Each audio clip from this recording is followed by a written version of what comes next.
বিজেপির দলীয় পতাকা খুলে ফেলা নিয়ে প্রতিবাদ করায় এক মহিলা বিজেপি নেত্রীকে মারধর। গোটা ঘটনায় রাজনৈতিক উত্তেজনা দক্ষিণ হাওড়ার পাঁচপাড়া পঞ্চায়েতের নিমতলা শিব মন্দির সংলগ্ন এলাকায়। মদ্যপ অবস্থায় বিজেপির ঝান্ডা খুলে ফেলার অভিযোগ তৃণমূল কর্মী অমিত দাসের বিরুদ্ধে। গোটা ঘটনায় বিজেপি নেত্রী মালবিতা দাস প্রতিবাদ করায় তাকে গালিগালাজ এবং মারধর করা হয়। শুধু তাই নয়, শ্লীলতাহানি করার অভিযোগ উঠছে। সে সঙ্গে মাকে বাঁচাতে যাওয়ায় তার ছেলে প্রীতম দাসকেও ব্যাপক মারধর করা হয়।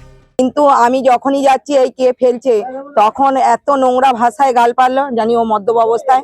আমি সাইড হয়ে পতাকাটাকে আবার ঝান্ডাটাকে বেঁধে দিয়ে চলে এসেছি। তখন সন্ধ্যে 7টা। তারপরে আবার যাইব, তুই আমার কি করবি রে, তুই যা না ঘরে ঢোক। হ্যাঁ, ও আগে আমার গায়ে হাত তুলেছে, এই ঘুষি মেরেছে। আমার ছেলে ছাড়াতে যাচ্ছে। ছেলে মাকে মারলে কোনো সন্তান এমনি থাকে না। ছিঁড়ে দিয়েছে, একটা গলায় হার ছিল, একটা গলায় ছোট হাড় পড়েছিলাম, হয়তো ছবিতেও আপনারা দেখতে পাবেন। সেই হাড়টার এখনো হদিস পাচ্ছি না। ব্যক্তিগতভাবে কি করলো না, মন্ডল প্রেসিডেন্টকে ধাক্কা মারলো। সেখানে ধাক্কা মারতে আমার মা মহিলা হিসেবে এগিয়ে গিয়েছিল এবং মাকে ঘুষি মেরেছে। গলায় হাড় ছিল, হাড়টা বর্তমানে পাওয়া যাচ্ছে না। যাই হোক, তারপর মাকে বাঁচাতে গিয়ে আমি প্রথমে এগিয়ে গিয়েছিলাম নিজের মাকে বাঁচাতে। তখন দেখলাম যে আমাকে এত জোর ঘুষি মেরেছে এবং পিছন দিক থেকে হয়তো কেউ টেনে দিয়েছে, যার জন্য আমার শোল্ডার এখন বর্তমানে ডিসলোকেট। আজকে সন্ধ্যাবেলা 6টার সময় ইন্ডাস নার্সিংহোমে ডক্টর ব্রিজেশ রায়ের আন্ডারে জেনারেল অ্যানেস্থেসিয়া দিয়ে এটা ওটি হবে, সেটিং করে বসাবে। তারপরে শুনেছি যেটা ব্যাপারটা, যে এইভাবে আমরা মা এবং ছেলে আক্রান্ত হওয়ার পর আমার কাকা ব্যক্তিগতভাবে কি করেছে, কাজ থেকে ফিরে স্কুটিটা রেখে মাকে বাঁচাতে গেছে, তখন ও আমার কাকাকেও মেরেছে।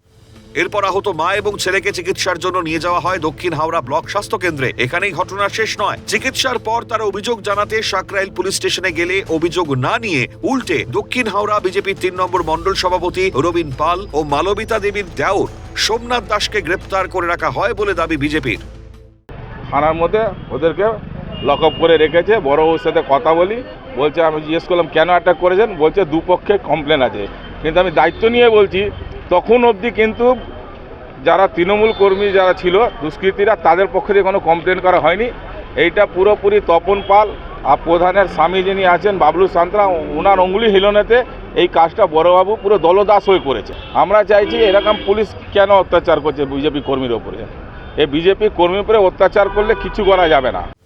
ভোটের দামামা বাজতেই শুরু হয়েছে রাজনৈতিক লড়াই, অশান্তি, গোষ্ঠীদ্বন্দ্ব। এবার বিজেপির ঝান্ডা খুলে ফেলার অভিযোগে শাসক দলের নাম জড়ালো। এদিকে ঘটনার প্রতিবাদে সাকরাইল থানার সামনে বিজেপি কর্মীরা বিক্ষোভ দেখান। অভিযোগের ভিত্তিতে অভিযুক্ত অমিত দাসকে গ্রেপ্তার করে পুলিশ। একই সঙ্গে মন্ডল সভাপতিকে প্রিজন ভ্যানে করে নিয়ে যাওয়ার সময় গাড়ি আটকানোর চেষ্টা করে বিজেপি কর্মীরা। সমস্যার সমাধান না হলে এই ঘটনার প্রতিবাদে বৃহত্তর আন্দোলনে নামার ইঙ্গিত দিয়েছেন স্থানীয় বিজেপি নেতৃত্ব। হাওড়া থেকে দেবকুমার দেবের রিপোর্ট, ক্যালকাটা নিউজ।